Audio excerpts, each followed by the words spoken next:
मद्र देश के राजा अश्वपति की एक पुत्री थी जिसका नाम सावित्री था। सावित्री सुंदर, सुशील और बहादुर लड़की थी। वह जब विवाह योग्य हुई तो उसके पिता अश्वपति ने सावित्री से कहा कि बेटी, अब तुम विवाह योग्य हो चुकी हो, तुम अपने लिए एक वर की तलाश करो, क्योंकि कन्यादान महादान होता है। जो पिता अपनी पुत्री का कन्यादान नहीं करता वह पाप का भागी होता है, उसे नरक में भी जगह नहीं मिलती। यह सब सुनकर सावित्री अपने वर की तलाश में निकल पड़ी। वर की तलाश में सावित्री की मुलाकात शाल्व देश के राजा के पुत्र सत्यवान से हुई। सत्यवान के पिता युद्ध में परास्त हो गए थे, उनकी दोनों आंखें नहीं थी। सावित्री को सत्यवान बहुत अच्छा लगा। वह सत्यवान से विवाह करने के लिए तैयार हो गई।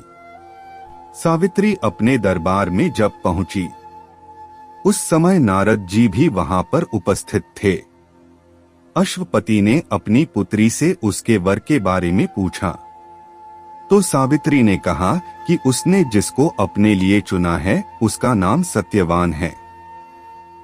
नारद जी ने कहा कि सत्यवान तो अल्पायु है, 1 वर्ष के पश्चात उसकी मृत्यु होने वाली है। सावित्री ने कहा कि पिताजी, अब चाहे कुछ भी हो जाए, मैंने सत्यवान को अपना वर चुन लिया है। सावित्री के पिता ने खुशी खुशी अपनी पुत्री का विवाह सत्यवान से कर दिया। 1 वर्ष पूरे होने ही वाला था। सावित्री को नारद की बातें याद थी। सत्यवान की मृत्यु के कई दिनों पहले से ही वह व्रत करने लगी। एक दिन सत्यवान बोला कि मैं जंगल में शिकार करने जा रहा हूँ। सावित्री को पहले से ही पता था कि आज मेरे पति की जान चली जाएगी, इसलिए सावित्री ने कहा कि मैं भी आपके साथ चलूंगी। सत्यवान बोला कि ठीक है, चलो हमारे साथ। शिकार करते हुए अचानक सत्यवान की तबीयत अचानक खराब होने लगी। सत्यवान सावित्री की गोद में सिर रखकर सो गया और कुछ देर बाद ही वहां पर यमराज भी आ गए। यमराज ने सावित्री को देखा। फिर यमराज सत्यवान के प्राण लेकर दक्षिण दिशा की ओर चल दिए। यमराज के पीछे सावित्री भी चल दी।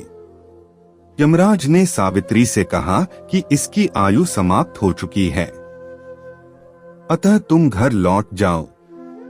सावित्री फिर भी नहीं मानी। तो फिर यमराज ने सावित्री से कहा कि ठीक है, तुम अपने पति के प्राण को छोड़कर मुझसे कोई 3 वरदान मांग सकती हो।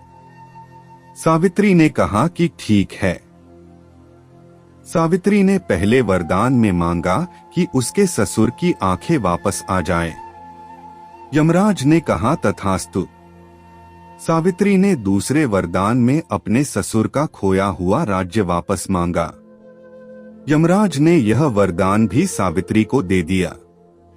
फिर सावित्री ने तीसरे वरदान के रूप में अपने पति से 100 यशस्वी पुत्र होने के लिए वरदान मांगा।